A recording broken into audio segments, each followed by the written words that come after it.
BlaakTones TV. All right, welcome back to the show. This is Chuck Jones. You know who I am by now, hopefully. But as you can see on the screen, there's somebody else I think you know too. He's been doing it for, from what I hear, last 4 years. So finally coming into, he's been growing and getting everything that he's deserved as far as I'm concerned. So I want to welcome Mazi from Mazi's World. Appreciate you having me. What's going on? Oh shoot, we just trying to make it, man. You know how it goes. You know how it goes. Yeah, that grind is real. You know what I mean? For sure. So my first question that I always ask is the name. What's in the name? Who is Mazi and who is Mazi's World? Man, so Mazi came about. I used to make beats. Okay, and you don't do that no more? Or? Nah, not these days. You're too busy now. The podcast went and picked up, and that kind of took over the production of my life. But yeah, so I really just started making beats, man, and it's crazy coming up with the name. I was actually listening to Lloyd Banks, and there's a song called Lamborghini Lloyd, right? So I'm listening to the record, and I'm like, what car was it, Marcus? Right? And then I just happened to go with Maserati Marcus, and I was like, and it originally started with a gamer tag. Like, that was my gamer tag on the Xbox. Okay. And so I was like, all right, cool. Then when I picked up making beats, I can't lie, I was being lazy. So I was just like, instead of coming up with a cool name, I was just like, I'll just use my gamer tag. Maserati Marcus, cool. But hey, if it works, it works. If it works, it works, right? So then that kind of just went forward at me making beats. I would say I did all right.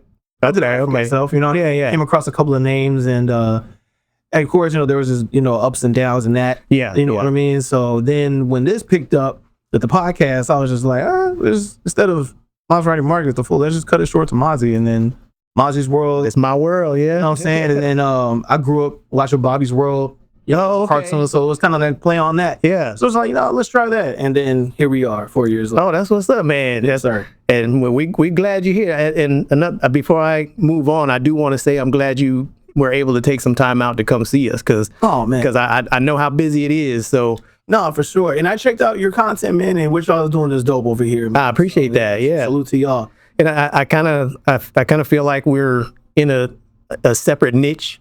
So hopefully that works out for us. You know what I mean? Listen, there's enough, you know, for everybody to go around out here, man. There's not enough, if you ask me. I think as long as you keep creating and keep doing great things and keep pushing forward, the space, this world is our turf, man. That's what's up. So keep doing your thing. All right. So my next question is, you know, I like for our audience to kind of get to know who you are. You know what I mean? Because they know you as Mazi's World, doing the music, doing the podcast and everything else. But you as a person growing up, did you grow up here or where are you from? Born and raised here in San Antonio. Grew up in the northeast side town, Converse. Okay. You know what I mean? Went to Judson. I didn't play football. Because I know that's the follow-up question usually. Oh, you went to Judson, so you play football? No. Yeah. Well, I mean, you got the stature for it, so that's probably why, right? I know. Maybe. How tall are you? Around 6'2", 6'3". Yeah. So that's what's up. Because when I see the videos, I see you doing your show. You can't really tell, you know, but when you walk in, you're like, okay, this guy's got a presence. You know what I mean? I appreciate that's what's up. So as growing up, you went to Judson? Went to a few different schools. I went to Judson. I went to Clemens for a little bit. And then I went to a charter school as well. Okay. And I just been watching San Antonio grow my entire life.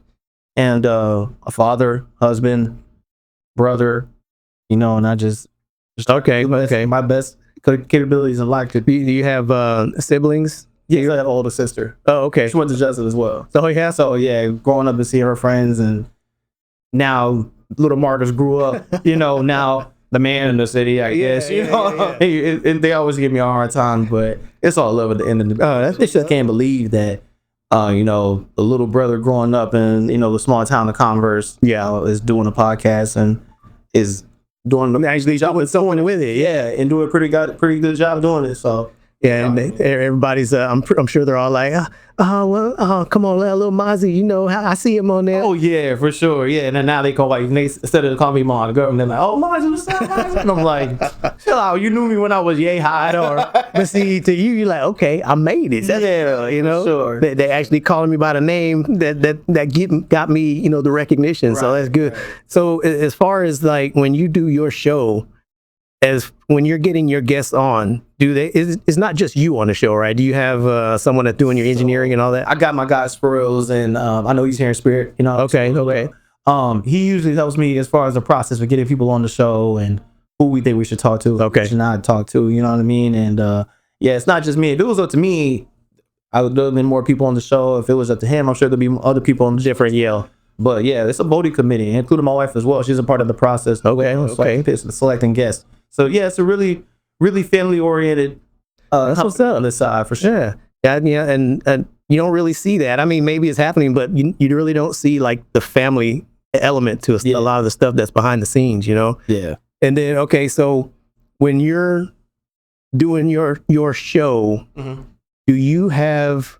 Because I was telling Lee Money, I said when you brought up it was your gamer tag. Yeah. It kind of clicked. I was like, okay, that shows me how the setup is. Because when I look at your videos, it looks like it's kind of a gamer setup. I said, I bet you he's a gamer. Absolutely, 1000%. I've been gaming for a long time. Yeah, long time. I mean, where you want to start? well, I mean, I kind of dipped and dab. I haven't done it in a long time, but what do you think of like the gaming community right now? I know there's a lot of controversy going on with like some of the new games and how often they're coming out and the quality of them. Yeah, I have mixed opinions and mixed feelings about it. Certain games is in a great space, but then there's some where I do blame not only the companies, but I blame content creators as well. Okay. And yeah, it's a thin line that gets blurred in my opinions. I've been pretty vague on certain episodes, like especially the 2K series. Yeah, I'm fed up with it. Oh yeah. I told myself this year my jersey's in the rafters. I know she's probably rolling her eyes right now, and she knows I'm probably gonna get the next one, which drops in a few days. But I'm telling myself right now, like I'm fed up with it, and it's a complicated story. Yeah. It's I guess I'll try to round it off as in a nutshell. Yeah. So when it comes to 2K, right? There's no other basketball game that's a competition to it. So whatever game they're going to put out, they're going to buy regardless. Yeah. No matter what they did to the game, whether they say it's a new game, they could be the same format as last year and just made a couple of tweaks and just bought the game. Yeah. You know what I mean? Yeah. Then I'm obviously with EA out of the way, there's no way to make the game actually better. Oh, I see what you mean. Yeah. I mean? Yeah. So okay. then when it comes to the content creators as well, you're able to create your player, you know what I'm saying? And you're able to put certain animations and things like that. But with these content creators, what they're doing is they're showing you what's the best moves to have, okay, your jump shots, and you have a actual higher chance of making your jump shots and things of that nature. So not everybody's running around doing the same thing. There's no creativity. So that's where I'm like. So and under that same vein, it's like they're putting all the tips and tricks out there, so nobody's finding out anything new. Exactly. So you're pretty much going against the same player every single game, and it's like, oh, that sucks. Yeah. Is 2K really the only one you focus on these days, or? Yeah, these days I've played 2K since the Dreamcast days. Oh wow. Yeah. Oh, yeah. Dreamcast era, and then all the way now to the newer gen console. Yeah. I've been playing 2K for a long time. Okay, yeah, you didn't caught the ear of some of them that know what the Dreamcast is. For sure. Shout out to the ones that know the Dreamcast, you know what I mean? But yeah, so I'm serious about this game and stuff. That's kind of like it's like my therapy a little bit. Yeah, you know what I mean? A lot of people don't realize it. That's what it is. I mean, because you hear like a lot of like the older cats, like people's parents and stuff like that. They don't like when someone's gaming. They say all he does is play games. Like you don't realize, like you said, that's therapy. Yeah. And these days it's a career. You know what I mean? If you do it the right way. Exactly. So a lot of these kids making a lot of money, putting food on the table, playing games. And the thing is, they don't really necessarily have to be good at it. They could just be entertaining. Yeah, that's true. And they're making a bunch of money, a bunch of subscribers and stuff like that. And they're putting food on the table. That's what's up. But I know for me, not only do I enjoy playing video games, but I have friends that I keep touch with. Yeah. Whether I went to school with them or whether they're, different parts of the world, the country, you know what I mean? And I just talk to them on a daily basis. Yeah. So, people don't think about that either. It's definitely a social thing too. So I enjoy that. All right. So moving from that on to you, what type of person is Mazi? Like, when I know that's a big, broad, field, but like when you're relaxing, you take a break. What makes you happy? What do you do other than gaming? I know that. Right. I've always said music, like listening to music, breaking down music, gaming, spending time with my family. Okay. Those three. You know what I mean? That's my world. Amazing. Gaming, my family. Hey, those are the three pillars right there, as far as I know. Definitely. And so when you were doing music, how long ago was that when you decided not to do it anymore? Because when the show started kicking off, you said you kind of went off of that. But let's see, I started making beats right after I graduated high school. So this is like I graduated in 05. I downloaded FL Studio. Fruity Loops? Yeah, shout out Fruity Loops, man. It was about maybe 2007, 2008. Okay. And I finally put the music down about 2 years ago. Okay. Officially. What type of music were you mainly doing? I was mainly doing hip hop, R&B. Is there something out there that's still kind of on the internet? Check out my stuff on SoundCloud. I dropped an album called Converse, dedicated to my hometown. Oh, that's what's up. My daughter on the cover, and I thought it got a pretty good reception. Okay. A bunch of beat tapes as well that y'all can check out on SoundCloud as well. SoundCloud-Maserati Marcus. All right, I'll check it out. Yeah, so yeah, you can check my stuff out. See how y'all was doing it back in the day. You know what I mean? It was pretty cool. I had a nice little run. Won a couple beat battles. Oh wow. Okay. Havoc and Mobb Deep. Actually was one of the contests, and yeah, they were like, yeah, you get to sing your beat to for Havoc and Mobb Deep. But I was like, oh, okay, so I got in touch with management and all that stuff. Oh, that's what's up. Yeah, so that was a cool situation. Shout out Question. I know he was a previous guest. Yeah. He threw me a lob to Shot Money XL. Okay. 50 Cent's former manager. Oh wow. Behind Get Rich. Oh, so yeah, so one of the, you know what I'm saying? So you getting them connections then? Yeah, it was a wild ride. Well, that kind of brings me into another question I had, because as far as Mazi's World podcast, the Davies Entertainment. Yeah. I think that was back in March or something or is it May? That was like around March, I think. Was it March? Yeah. So kind of tell people what Davies Entertainment does and how you guys got connected up. So at that time, we just started the podcast and we was getting the ball rolling, and that was when Question was still over there at the time. Okay. And they were looking for, something in the creative space, and they were like, well, why not? Let's pick up the podcast. Yeah. Let's get some marketing. So that was Question's suggestion to that, man. Oh, that's what's up. I mean, and I was like, yeah, well, let's sit down and talk about it. And then that was about maybe a couple weeks as far as discussions going back and forth, numbers and things of that nature. And then it was like, yeah, let's do it. So that's when we signed the contract with Davies, and we was there for about, how long was that Davies for? Like so it was that deal about like 6 months. Okay. And then there was what was there for? Oh, okay. It was there for like 6 months, but yeah, that kind of fell through. And then we went back. Okay. Oh, you know what I mean? Back. Fell through. Oh man. Yeah, it didn't fall through because there was a lot. Oh, was it? Okay. It was a lot. Well, because I was gonna ask, like, exactly how was the deal planned? Were they supposed to help the show? The deal was supposed to have some marketing dollars behind it. Okay. And due to other people it was just a lot of money.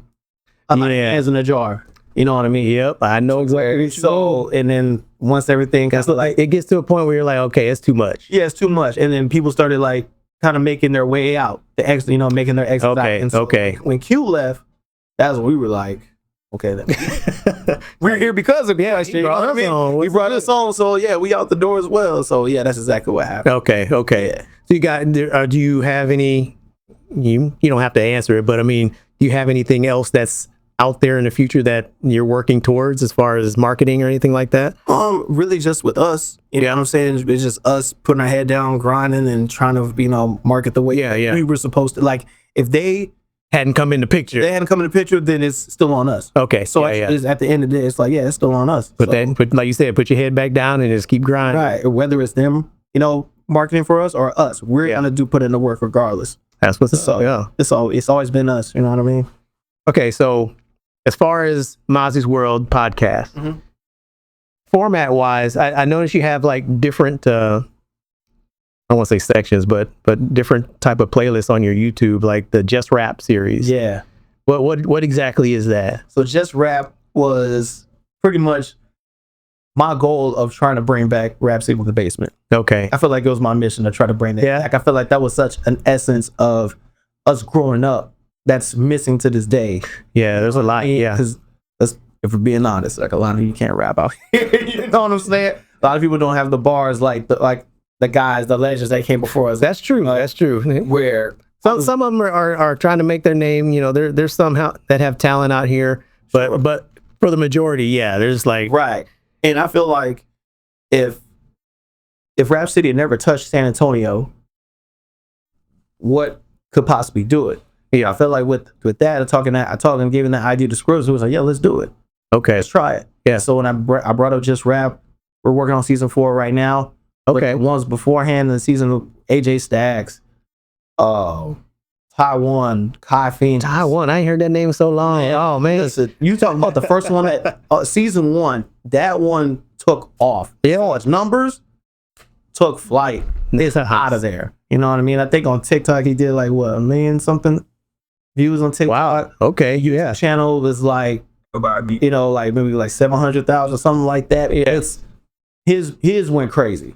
Okay. Crazy. That's when I was like, yeah, we really got something going. Yeah, yeah. Who have been fans of the Just Rap. I feel like people are more fans of Just Rap than they are of my show. and if you meet him, that's a win-win. You know what I mean? Yeah. Because that's just something from our childhood that I grew up on and a lot of our peers grew up on. Yeah. And was like, yo, this is dope. You really brought the Basement to the city. Yeah, yeah. You know, I mean, y'all fulfill it. And how you brought it up, it's like, yeah, I never thought about bringing something like that to the city, but yeah, that's perfect. It's definitely something that's needed, right? And you can tell you're getting the feedback from it, so that's good. And it has me. I think it stepped everybody's bars up a little bit.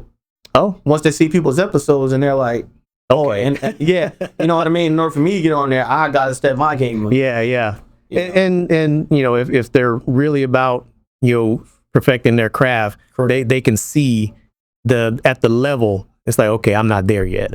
Right. You know what I mean? I do need to step my game up. Right. And it could be anything from bars, the production quality, whatever it is, there's always something that can be fixed or that can be better. For sure. Yeah, so there's always room for improvement. Even with us, I go back and look at old episodes of Mazis World. I'm kind of like, oh, I could have improved on that, or I could have did that. You know what I mean? So that's what, what we're doing here, whether it's Mazis World or BlaakTones TV yourself, it's us putting reps in. Yeah. You know what I mean? Repetition just only makes us better. That's true. That's true. Yeah. That's why I view Mazis World as. Yeah, I'm always telling Money, I was like, man, this is like me being in front of the camera has never been me. So it's like, like therapy for me. You know what I mean? So it's like this guy. Right. So what's coming up for Mazis World? I mean, as far as, you're going to continue to grow. What do you have in your mind of any new projects or whatever that might come out of it? I'll be honest, like expanding. Yeah.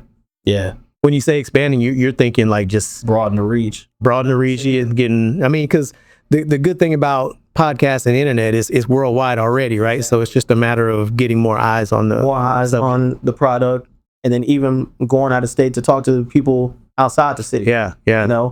As much as I love the city and I try to, to really talk to everybody I can. Yeah. I think it's time to talk to those people, those artists in Houston, those artists in Dallas. Yeah. Yeah. El Paso, wherever else we need to go, Atlanta, Orlando, LA. I think the ones that understand that, they're the ones that kind of make it, they build up a lot quicker. You know what I mean? Because it's one thing to stay, try to become a name in your city or in your town, but once you start branching out, that's when the recognition happens. You know what I mean? So kudos for you for that. I mean, that's a great goal, and hopefully I'll be on your coattails, man. Oh, you will be, for sure. And it's crazy because Rapp Economics was down here. Rapp Economics. That's right. Yeah. Visited Houston, or visited San Antonio, coming from Houston. Had lunch with them. Okay. They invited me out to lunch, and so we sat down, chopped it up, and talked.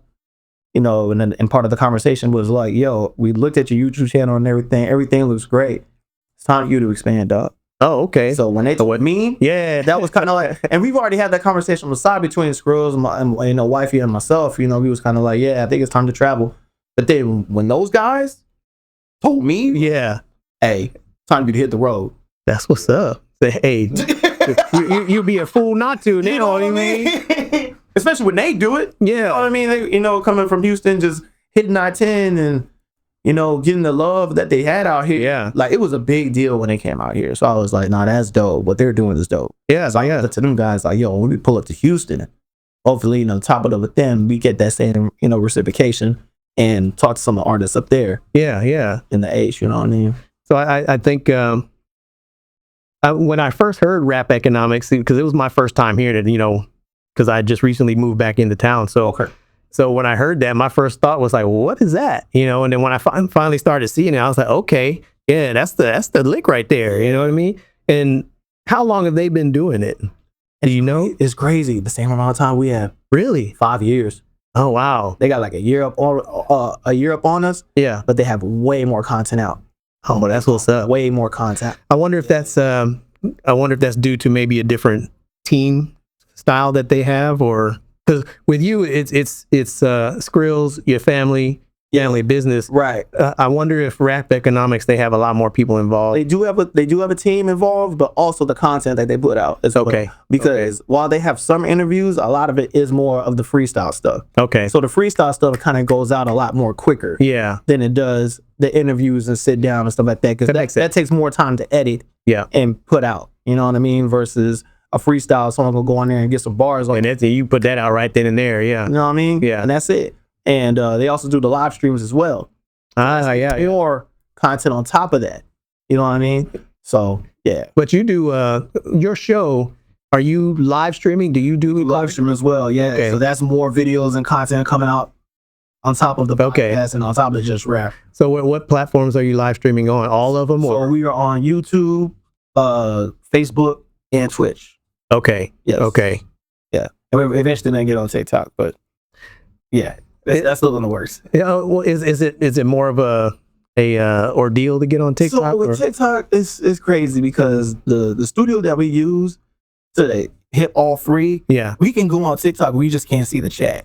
Okay. And then what TikTok does, TikTok has its own studio. Yeah, I've seen that. Yeah, so it's like a whole separate page, right? It's a whole separate thing that you have to use, and unless you have like another computer or and flip the TikTok thing to the side, then yeah, it's gonna be a lot more difficult. So as far as marketing for your show, other than putting out content, do you do like products and things of that sort? Yes, we have the OCDCreates.com, which our merch site is at. But also, it's pretty much a hub because we have our YouTube channel there, where you could, if you want to watch the shows and previous episodes, it's all there. Okay, it's all there. But the store mainly is there. So if you want to buy merch and support, that's a good way of going about it. And you said you could actually watch the show on that site. Yes. So what brought about OCDCreates? I saw that on there too. So yeah. So Skrillz, man, Skrillz and wifey here, they swear. You have OCD. Oh, they have it. They have it. You know what I mean? Everything has to be a certain way. And with Skrillz, when it comes to editing, he is a mastermind. Like, okay. He nitpicks everything down to the T. Hey, that's the one you want on the team right there. Exactly. And he's phenomenal. So I couldn't do this without him. So Skrillz, what is his? He's been around the same time. Did you guys grow up together? So I met him through a mutual friend, Gex. Okay. Which he's a graphic designer and he's a part of the team as well. But yeah, we met through a mutual friend and we was doing music together. He was actually a rap artist at first. Oh, he's gonna hate that. He's gonna hate that. I said that. He used to rap at first, and then But did he rap here in the town, right? Because that name is familiar to me. Yeah. You know, so I probably heard. You probably heard some of his stuff for sure. Yeah, he used to rap, and then he also did engineering. Okay, So he did a lot of mixing and mastering of certain projects. He mixed and mastered a lot of Taiwan stuff. Maybe that's where. Yeah. Okay. So it's probably where you probably heard it too. Of course, my stuff as well. And yeah, so we kind of been clicked up ever since. Oh, that's what's up. So as far as kind of get back to a little bit of the music, how do you feel of like the music industry right now, as far as like the talent that's out there, whether it's good or bad? Because I know there's there's both sides of the coin when it comes to like the styles of music and the messages that are being portrayed. Right. I'll be honest. I kind of like the spaces going back to. A lot of the guys are rapping again, and our OGs are getting a lot of love out here. You know what I mean? The Clips just dropped a crazy album. I've heard that. I haven't heard the full album yet, but I heard when they dropped and everybody's on it. So I'm like, okay, I definitely need to get that. Phenomenal project. Then after that, Raekwon came back and dropped a new one. Oh wow, yeah, I've been out of it. I need to get on it. Raekwon dropped a crazy one. Then Freddie Gibbs as well with Alfredo too. Okay, crazy project. And yeah, it's getting back to the bars. Everybody's rapping again. Yeah, that's love it. That's what I grew up on. So you know, when hearing that is like beautiful to me because I'm tired of the mumble. Me too. Me too. And all the, I don't know if it's gonna go away, but all the super flashy stuff, I was just never into that. You know, with the skinny jeans and all that. Yeah, I can't. I can't do it. You know, I throw on some Tupac or some Run DMC and I'm good. You know, right? Yeah. Now the bars is back, man, and I'm loving it. Yeah, you had a question on your show about which if it was in what 90s label would you get on? What would you do? And you probably said it, but what would you say? There was three different labels that I was always interested in as a kid. Obviously, if you're on the West Coast, Death Row. Yeah. You know what I mean? It was something about the allure of the Suge Knights, Pac, Snoop, Dre being over there. And just it was big. Yeah, they just had a lot of stuff going on. Classics. Like, and I was telling them the story how I got in trouble in school for throwing up West Side. I threw up a double class. Oh, okay. You know, tell me that story. Yeah, so it was, I was just in class and I was just like, yeah. You know what I'm saying? Trying to make it work, right? Yeah, trying to make it work. And then my teacher was like, are you throwing up a gang sign? No, it's West Side. Marcus. Like, yeah. So that happened. And so I've always been a fan of Death Row. Okay. And then obviously me being from the South, No Limit. The No Limit run was monumental. Yeah, definitely. Legendary. Shout out Master P and No Limit. Like that. No Limit dropped an album every week. You couldn't keep up. Yeah. You know what I mean, even their graphic design style just took over too. So I catch it. Even though the different color plastic cases. Yeah. It was dope to me because it was just like, yo, it was just unique. The packaging was so dope. The creativity was through the roof. And then on the East Coast, I was always a fan of Louder Records because of Wu-Tang. Okay. Mobb Deep, Big Pun, you know, it was shout out Steve Rickin. But those guys over there at Loud it was dope. But I've also was a fan of Rawkish Records, which had, you know, was the more of the boom bap backpack stuff. Okay. Talib Kweli, Common. Yeah. Those guys. I've always High Tech when he was putting out albums. I was a fan of that sound. So I was like, yeah, this is dope. But ultimately, if I had to pick one, probably would have been No Limit. No Limit? My dad bought me a No Limit chain from the Windsor Park Mall. What? Like, there's no way I can't have my dad buy me a sterling silver No Limit necklace and then not say I wanted to be a No Limit. You know what I mean? Okay, pull up one of them old pictures, right? You know you got one. But yeah, so I had the No Limit jersey, No Limit shirt. I actually just found a picture of me wearing a No Limit shirt the other day. Oh, really? Yeah, man. When I think it was like in 6th grade. And yeah.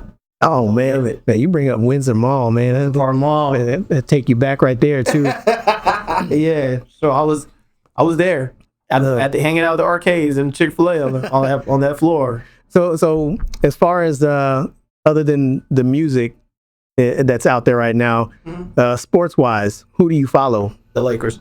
Yeah, Lakers. From start to finish, huh? Los Angeles Lakers. a little bit of the Dodgers during, you know, the playoffs and stuff like that. Because my dad is a diehard Dodger fan. Oh, really? He was born and raised in South Central. Okay. So California all day long with him. It's so crazy because everybody's always asking me, like, you're born and raised in San Antonio. You're not a Spurs fan. I'm like, it's simple. I grew up in a house where nobody was a Spurs fan. You know what I mean? I don't know how much more you go. Like, my dad, like I said, born and raised South Central LA. So that's his turf. You know what I mean? So how old was he when they moved here? Do you remember?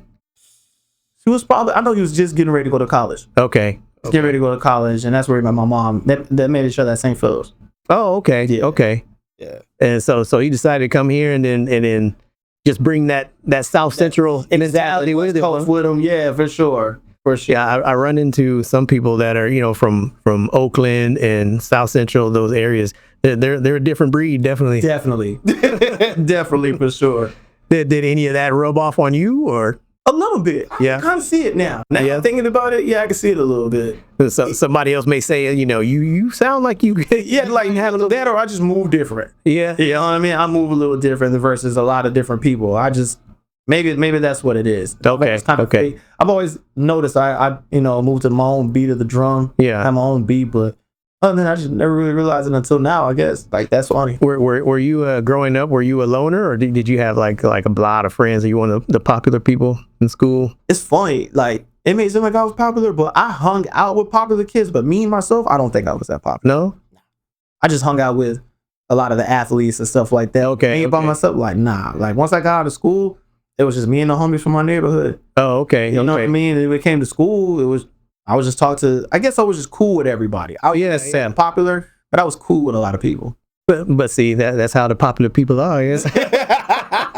I mean, yeah, everybody know who you are. You know, in a sense, yeah. Because I walked up and it was like, oh, hey, Marcus, what's up? What's going on? But like, I didn't. More low key though. Very low key. I didn't necessarily draw attention. You know what I mean? Yeah, I just knew everybody. I walk up, yo, what's up? So do you know what's up? What's up?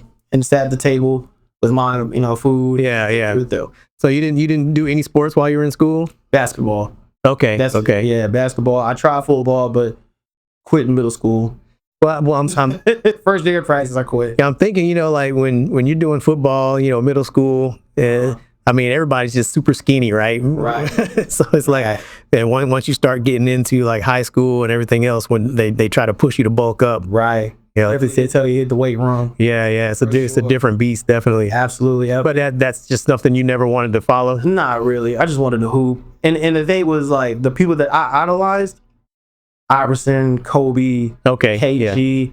It was just I more or less tailored my game toward that. And then when the And One mixtape started coming around, I was like, yeah, no, no. So I was still thinking if I didn't make it to the league, I was gonna make it to the And One street ball thing, and it either panned out, and that's when I kind of turned to music. So yeah, but it's something I know I can handle over here. Exactly. I mean, music wise, did you what kind of? I know you said Fruity Loops. What other styles of DAWs were you using? So after Fruity Loops, I bought the Native Instruments machine. Okay. Yeah, and that was my baby. That's it. Huh? Yeah, the learning curve took me a little bit to learn, but once I figured it out, I was off to the races. You still have all the equipment and everything? Absolutely. I still look at it every now and then, and it's funny because I used I think the Machine 2. Question gave me an extra one because the MK3, I believe. Okay. He gave me his MK2. And I use that for the pod now. Yeah. For my sound effects and everything like that. But I'll leave them to still look at it and just be like, one day. Baby. Yeah, one day I'll make, crack it over and make some beats. It never goes away because even the other day I still listen to samples and I'm like, I could chop that up. Yeah. Put it this way and do it that way, So it never goes away. So you and Question, I mean, it sounds like you guys are pretty close. Yes, very. So how did you guys like really meet up?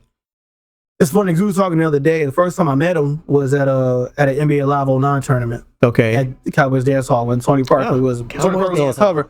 Tony Parker was on the cover of Live 09, and the winner of the tournament got to play Tony. Okay. And I entered. I lost, but Question and I had crossed paths. Okay. And I said, said something to him. Then when I was making beats, I sent him a couple of beats. I don't think he rocked them. He's never used them. No, all right, come on, Question. You can still do it, man. Right, yeah. He initially ended up jumping on some beats of mine later on. I don't know why, but yeah.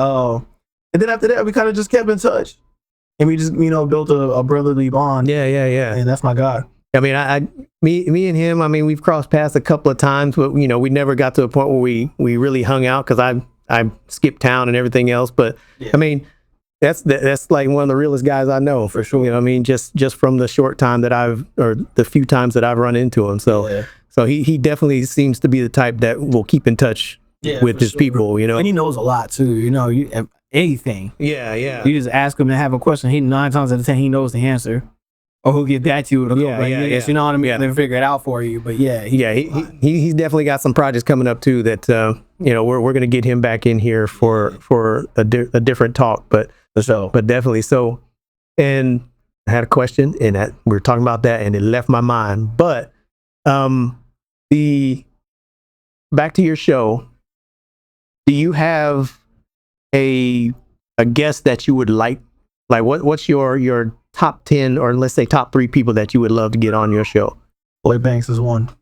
Of course, right? Yeah. Of course, right? Why not? Why not? Well, I know I just saw something about him just recently, like yesterday. He's got, I think, did you say he's got something else coming out with Alchemist? Yeah. Okay. Right, yeah. the Alchemist on the way, which I'm excited for. Nice. So it's gonna be crazy because Alchemist is on the tear right now as well. With the project with him and Larry June and 2 Chainz, like that was, oh man, yeah, that project was crazy. So I can imagine when him and Banks are gonna cook up. Oh yeah, for real. Yeah, it's gonna be insane. Okay, so Lloyd Banks. Who was a good one?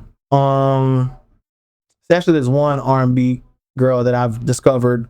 I won't say I discovered. I found her on IG, but her name is Shredda. She's from Australia, but she just recently moved to LA. Shredda. Okay, it's super dope. Super dope. Okay, everybody. I'm gonna have to look her up. Yeah, she's fire. And man, probably Master P. Oh, there you go. Yeah. Probably Master P.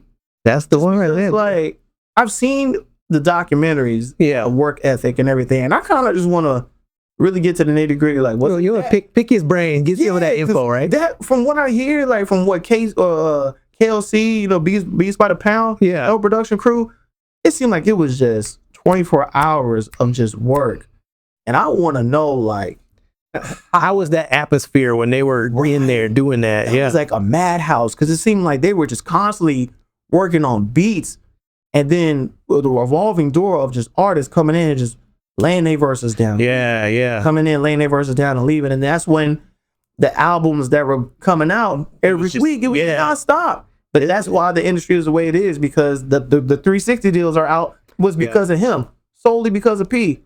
Just being independent and assigned a priority just for distribution. Yeah. And then, all right, cool. Well, we're going to flip the game on his head by working and putting out, albums every week. Yeah. And that's why Snoop was, still says to this day, I made my real rap money with P and No Limit.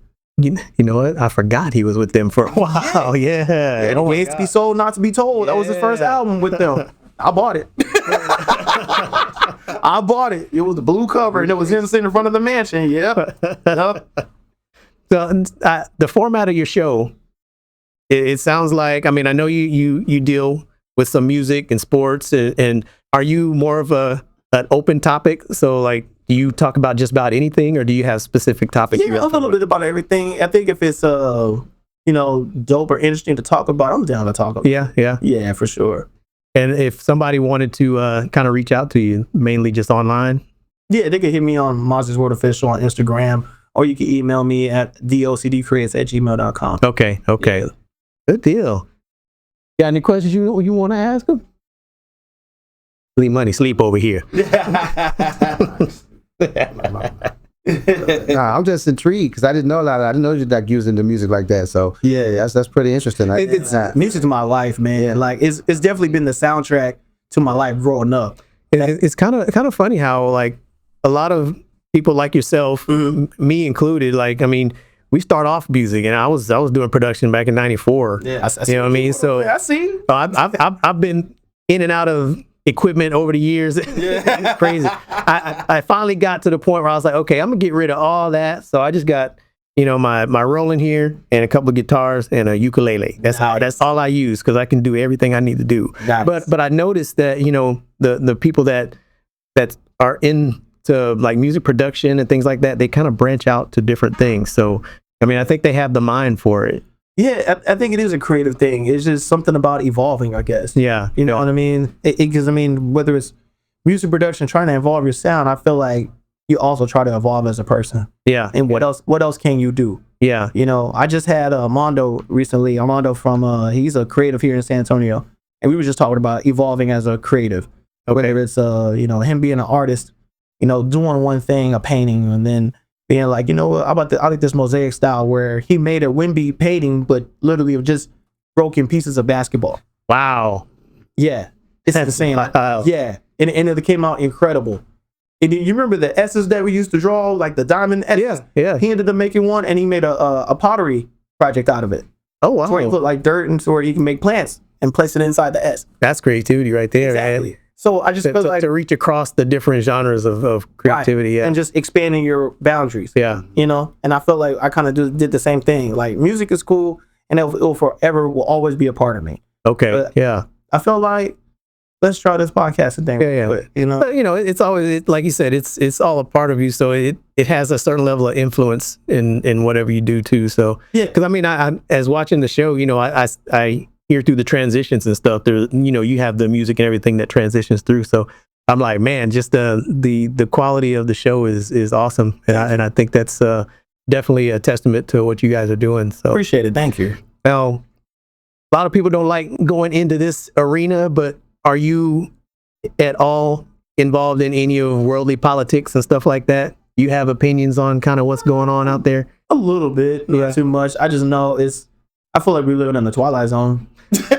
Yeah. I feel like we wake up and see something crazy every day, and then it's like, all right, cool, I'm over it. Yeah, a lot of people that have religion in their mind, they're thinking, oh yeah, we're in the last days. Yeah, nah, for sure, for sure. It's kind of like, yeah, what's up next? Yeah, definitely. Well, Mazi, I appreciate you coming by, man. This was awesome just to have you come in and take some time. I mean, man, I appreciate it. This is dope. Yeah, we try to get people in here that we know that are doing something. Yeah.